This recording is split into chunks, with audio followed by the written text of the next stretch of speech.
right, Nick, you Hello. there? And Colin's there. I'm here. He's here. You know what? Here's something real scary for you. I literally was just watching the movie and finished watching the movie, and I saw the very end, and I had freaking chills of anger going up my spine.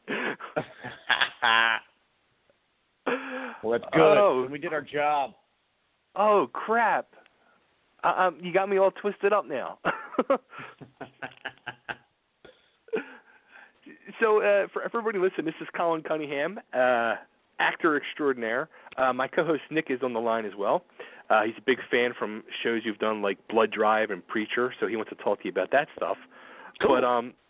But the movie you're promoting, Little Pink House, holy crap. What a story. Yeah, no, absolutely. I mean, it's interesting. Like, as an actor, look, I mean, we're blessed, or I'm blessed anyway, to do a bunch of different kinds of things. And often my bread and butter is, you go into a room that's all green and you fire a laser beam at an alien, or it's a cop show, or it's a procedural or something. But when Little Pink House, Courtney Balaker, when she called me up and said, look, I've got the rights to this book, Little Pink House, which is essentially Suzette Kilo's story of how she tried to keep her home. There's a thing called eminent domain, which basically says that if the government wants your home, they can take it. And she took this all the way to the Supreme Court because it was used in a manner or in a way that wasn't necessary. It wasn't legal. It's, usually eminent domain is if there's a freeway that needs to come through, or we have to build a hospital here, or something important. But instead, this was a private corporation, in this case Pfizer, wanting to make Viagra, and they were just going to go ahead and rip down the entire neighborhood to put up. It wasn't so much Pfizer, it's the government and the politics, but it's a true story, and she took it all the way to the Supreme Court. So it was just really nice for me to come on board something that was true. It wasn't about saving the universe or the galaxy. It was about trying to save somebody's house, and to tell the story of what happened to this one woman and everyone surrounding her and trying to fight this David versus Goliath story. So I was quite proud to be a part of it. Yeah, I mean, like, as I was first starting to watch it, I'm just like, wow, like, this is just such a scary situation and sickening at the same time. And then, like, I don't want to give the ending away for people, but holy crap, like, wow, it makes it even more. Yeah, no, absolutely. And the great thing for me, which was it's so rare to experience this, but I got to actually meet Suzette Kilo. I got to meet the woman behind the story, and I got to meet a lot of the legal team that supported her and that went to bat for her for years. So it's just really, really cool, to meet real life heroes like that. It's not necessarily a caped crusader, and instead it was this woman who worked as an EMT and just had this home of hers, this little home, which was her dream home, and she painted it pink, and the neighborhood in which she lived in, and then they came to tear it down. So it's just a great story. It's a story that needed to be told, and I think Courtney Balaker, our director, just did a phenomenal job with it. So it's nice that to do something you feel good about, that isn't so much about paying your rent or trying to sell, paper towels. Instead it's like, hey, these are good stories, and wrap it all up in a damn good movie that'll entertain you and give you a little something to think about for 90 minutes, while being entertained. It's pretty cool. Absolutely. Now, it's funny, too, because I was thinking, I was wondering was if you got the chance to meet Suzette or even your character, Billy, or people that were involved in this. Yeah, no, I got to meet them. Unfortunately, I didn't get to meet the actual Billy Von Winkle, who apparently he's quite the character, man. I mean, there's stuff in there in the movie that is true. He had his own history battling City Hall, and he literally took a couple giant buckets of chicken crap and brought them into City Hall during a meeting and just dumped them there because they were giving him grief over something, and he ended up making it on Leno. So he got on the Tonight Show. He was kind of famous in his own right before he even met Suzette. So certainly a great band, a great cast of characters that came together to fight some of these battles and took it all the way to the Supreme Court. Yeah, I was going to see if you got any tips from him on how you were dumpster diving for paperwork. It's too funny. Too freaking funny. So, the one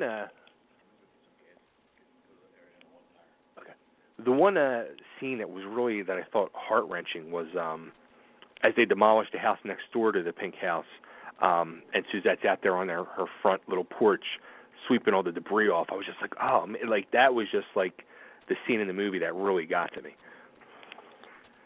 Yeah, no, again, I gotta hand it to the director, to Courtney. It's just trying to find just some simple things, and sometimes you'll do strange things when confronted with such heavy truth and reality. But yeah, they went and tore down this home next to hers, and of course all the dust is all over the place, and you don't know what to do. And you're in kind of a state of shock, and the scene that you're referring to, she is kind of sweeping off some of the dust and the debris to try and clean her own home, and you just don't know what to do. And right. But again, that's also what makes the film just so sweet and endearing, and also very real and poignant. It's because it's not like a big giant hole opens up in the universe and everybody gets sucked through it. Instead, it's a woman who's at the end of a rope, just trying to achieve some measure of normalcy or just normality. Because the world's falling apart. You're losing your home. It's literally like crushed, demolished. So right. It's wild. It's interesting that these stories still exist, and but again, I got to commend filmmakers for keeping them alive and for telling these stories, because they're still happening, Now, do you prefer to do like roles like this compared to a role like you did in Blood Drive or with Preacher, like more where you're getting because I was thinking too, like when you get to do those roles, you have to think to yourself on the back end, like, okay, I can probably hook this into some Comic-Con scenes or appearances in the future, and make some of that whole world. It's like a whole other world going on. Look, I really have. I've been so unbelievably blessed. I really, really have, because I'm not a character actor. I'm an actor that does characters. And it's hard enough getting a job as an actor, but if you never do the same thing twice, it can be really difficult. God bless the George Clooney's and the Kevin Costners out there, because they're bankable and they're awesome and they're great at what they do, and the Henry Fondas. Whereas I'm not good at that. If I got to show up and look like me and just do me every time, people will tune out really, really, really quick. So instead, I'm just more of the actor. I love the Lon Chaney's and the Peter Sellers and the Alec Guinnesses and the Gary Oldmans. These guys, they change it up, and that's what I love to do. So if anything, it's nice to go from something that's absolutely insane, like Blood Drive, or TC on Preacher. I just shaved the whole top of my head for that to just look like I was just crazed and bald, but keeping all the hair at the sides and the back, and then to just do something, let's say, more straight up. Just a straight ahead drama, no bells, no whistles, don't light your hair on fire, don't do any backflips, just stand there, and working opposite the incredible, Catherine Keener, and just go, just engage. And there's no net, there's nothing to save you, there's no laser beams, there's no explosion going to go off in the background, there's no engines eating people. It's just you, and so that can be just such a thrill, because if anything, it takes you back to the stage, and that's it. It's make or break. If the scene sucks, it's your fault, because there's nothing here to save you. So I like that. It's great. Speaking of engines eating people, Blood Drive. I know my co-host Nick saw the whole season. I saw a couple episodes, and I just remember saying to him, "Dude, this might be the most twisted show I've ever seen." Man, I'll tell you, I've heard a lot of people that, like, first off, thank you. Secondly, a lot of people are like, damn it, why doesn't sci-fi bring it back? Screw those guys, we're not giving it a second season. And I'm like, let me remind you, they gave it a first season. What network is that insanely awesome to greenlight that show? A post-apocalyptic intercontinental death race with cars that are fueled by human blood. I mean, yeah, okay, let's do that.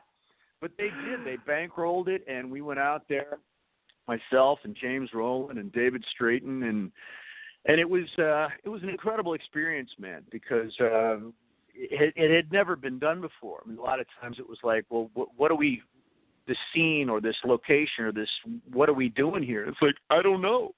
They'll tell you, this has never been done before. Nobody's ever done a show about engines that eat people. So what do you think we should do? And it was creatively, there was really nothing else to rival it in my career. So I got to ask before I let Nick start asking away at his questions. We had one of your co-stars on. We actually had her on like 2 years ago, Christina Ochoa. How was it working with her? Oh, she was great, man. Christina was awesome. Really, really awesome. I wasn't familiar with her. I hadn't worked with her before. I mean, she's obviously gorgeous, as we all know, but she's a smart chick, man. That is not some dummy brunette. She's got a bit of brains on her, and she's a good gal. I miss her. I'll tell you what. I think I saw the one scene with her, and I just was like, "Holy crap! Is that really her in this scene?" I was blown away. Yeah. So Nick, here's Colin. Are you there? I am here. Hey, buddy. Oh, hey, man. So it's kind of crazy. I mean, you've been in a lot of sort of genre-specific stuff. I mean, I'm looking over the filmography here, and there's a lot of comic book stuff. There's a lot of sort of alien-type stuff with the Stargates and Falling Skies, but also, like, Hell on Wheels and Rush. There's a huge sort of this drama, comedy, sci-fi. Is there one genre that you prefer to be in? No, because look, genre is basically just the wrapping on the box. It's okay. What's in the box, you know. I mean, you can say, the first Alien movie. That's a sci-fi movie? That is not a sci-fi movie. I mean, it's not in terms of a genre. That is a full-blown thriller, scare you have to death movie. It just happened to be in outer space, and that's what made it kind of different. But whether it's a Western, whether it's outer space, whatever, is it any good? And then it's like, okay, if the story's about people and there's stuff you can relate to. I mean, I've been in pitch meetings, literally in pitch meetings. We've got this script, and it's about the father trying to keep his son or keep his family intact. Second question, are we going to make it sci-fi show? Is it going to be a Western? Are we going to do a period piece? Is it going to take place in New York on the docks? Or are we going to center it in Beverly Hills? So the genre becomes, okay, well, what's popular right now? And it's like, well, science fiction. But the vampire thing's popular too. Okay, let's make the son a vampire. I mean, and then you start getting really stupid and crazy. But basically, in terms of genre, there's only two genres, good and suck. And I prefer to be on the good side of that, Absolutely. So it's interesting, though, because, Bay contacted me yesterday. He's like, look, this is who's going to be on the show if you want to call in. And it sort of hit me by surprise because, I was a fan of Falling Skies, and I was a fan of Blood Drive, and am a fan of Preacher. I had no idea all three characters were you. Like, Blake and John Hope are so far apart from each other, but they are still sort of that grimy, kind of dirty, you know what I mean? Same as TC, but each one of them was approached so differently and acted so, like, it's amazing that I couldn't tell that it was the same actor. So that's definitely praiseworthy, I think.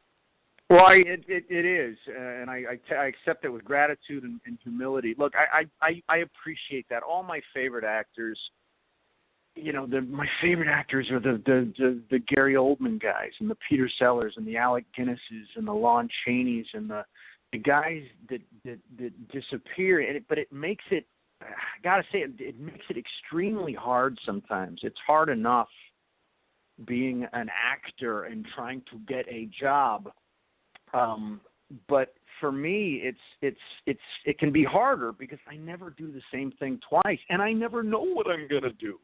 So right. nobody can necessarily hire me thinking, oh, we love Colin, because I don't even, the guy, you never know what the hell the guy's going to do.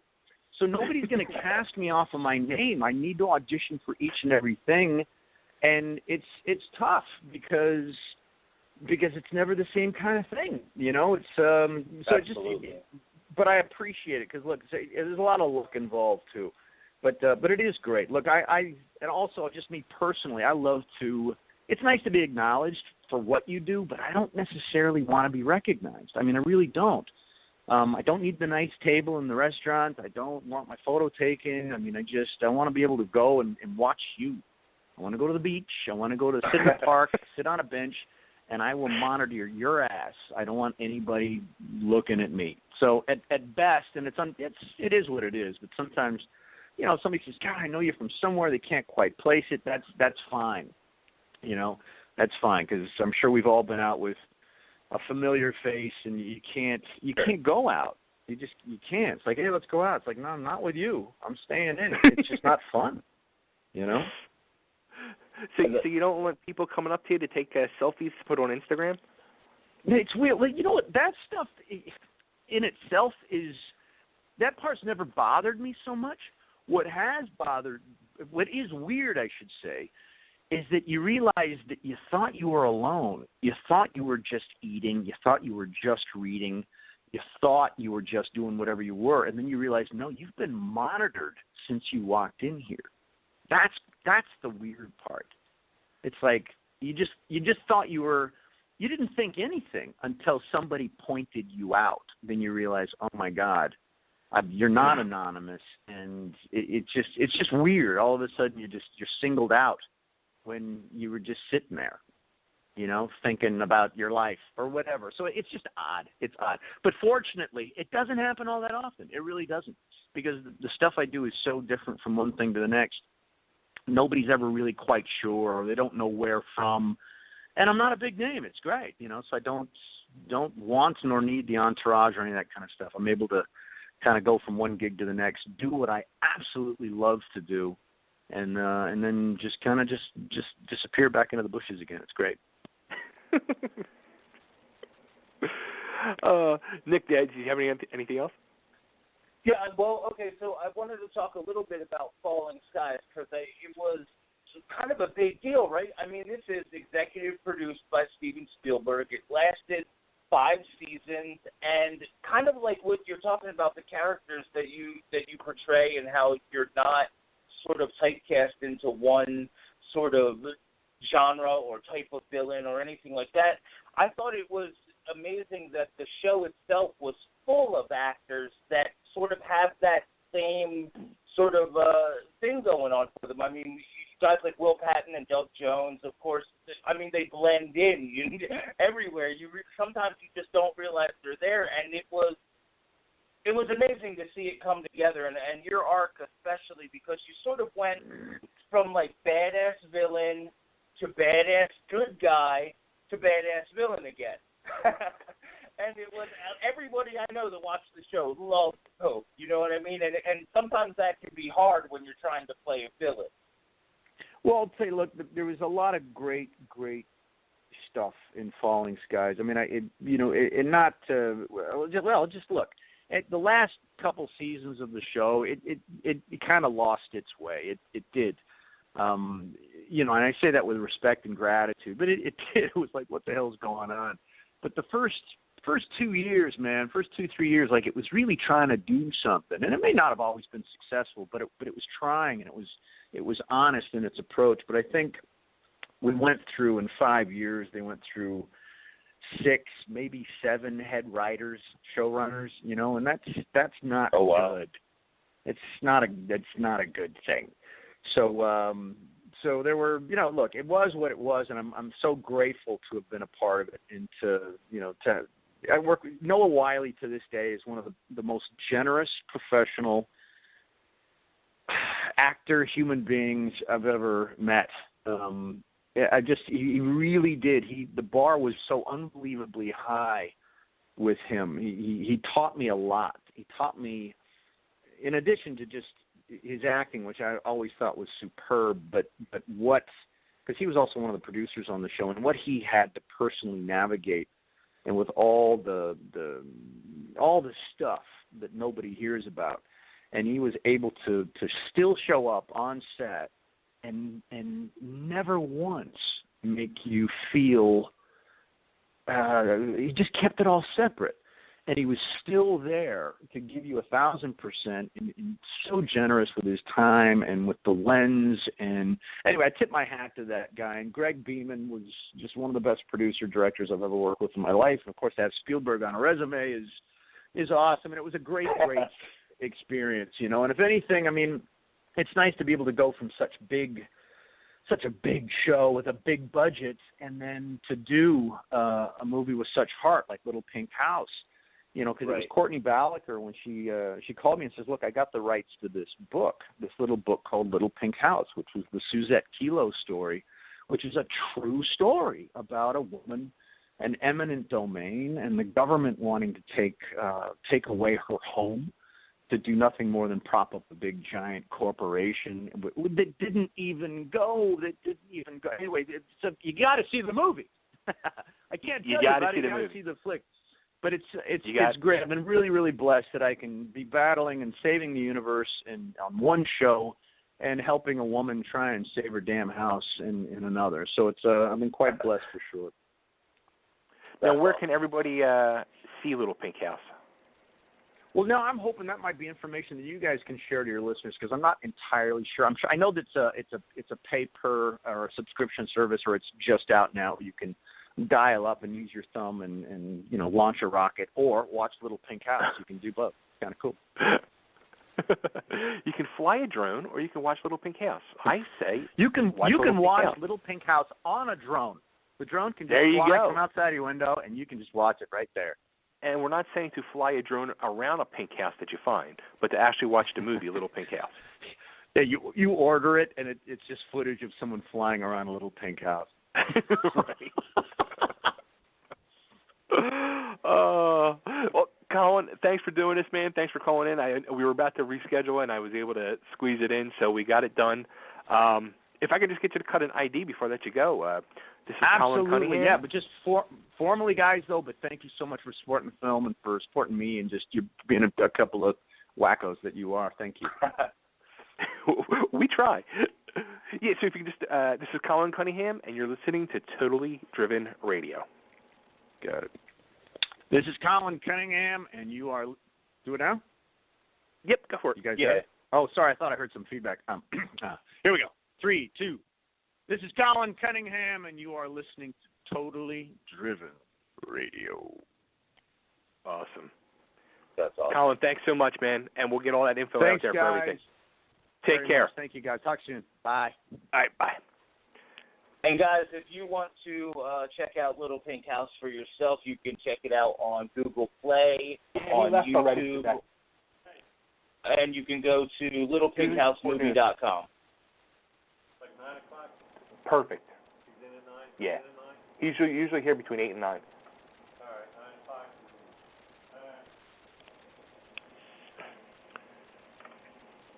Hey, sorry about that. No problem. I was just saying that if anybody wanted to listen to or watch the movie, they could go to YouTube, and you can buy it there. You can buy it on Google Play.